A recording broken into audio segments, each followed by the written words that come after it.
গজ কাপড় দিয়ে বানালাম একটা প্যান কার্ড।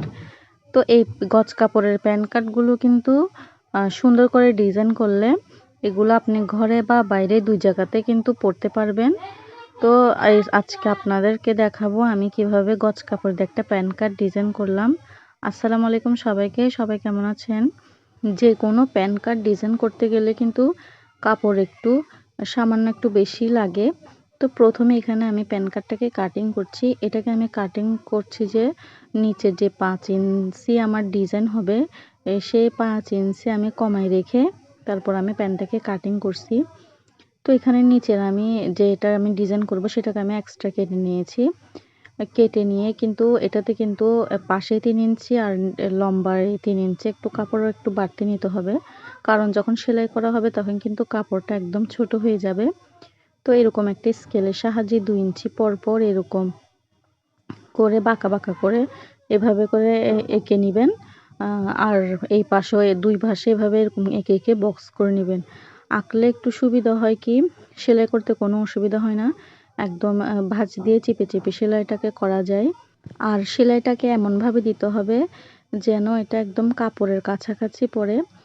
কাপড়ের কাছাকাছি সেলাইটা পড়লে কিন্তু সে ডিজাইনটা অনেক সুন্দর হয়। এই ডিজাইন প্যান্টগুলো কিন্তু তৈরি করতে অনেকটা সময় লাগে। ততক্ষণে কিন্তু এমনিতে নর্মাল সালোয়ারগুলো 2টা সেলাই করা যায়। তো ডিজাইন করলে কিন্তু একটু সময় লাগে। সময় লাগলেও কিন্তু প্যান্টগুলো পরবর্তীতে যখন সেলাই করার পর দেখা যায় অনেক সুন্দর হয়েছে, তখন কিন্তু অনেক ভালো। এক পাশের দাগগুলোকে ভালোভাবে সেলাই করার পর অপর পাশের দাগগুলোকে ঠিক একইভাবে কিন্তু এগুলোকে সেলাই করব।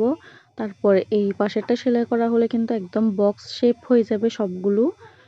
তো এইখানে সেলাই করার পর কিন্তু আপনি চাইলে ডিজাইনটাকে আয়রনও করে নিতে পারেন। আয়রন করে নিলে কিন্তু ডিজাইনটা একদম সুন্দর বসে বসে থাকবে। তো এখানে আয়রন করার পর এখানে আমি কিন্তু এক্সট্রা এটাতে একটা কাপড় লাগিয়ে নিয়েছি নিচে দিয়ে।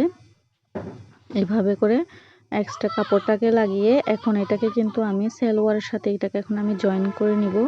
তো মুহুরির উপর অংশে কিন্তু এইভাবে ডিজাইন করা কাপড়টাকে রেখে 1/2 ইঞ্চি বাড়তি নিয়ে এটাকে আমি সুন্দর করে এভাবে সেলাই করে দিব। এভাবে কিন্তু আপনি আপনার প্যান কার্ড খুব সহজে এরকম একটা প্যান কার্ড ডিজাইন অনায়াসে তৈরি করতে পারবেন।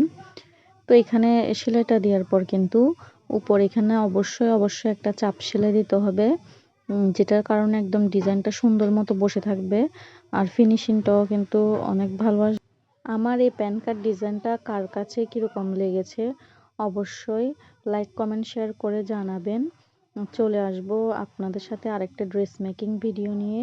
ততক্ষণ পর্যন্ত ভালো থাকবেন। আল্লাহ হাফেজ।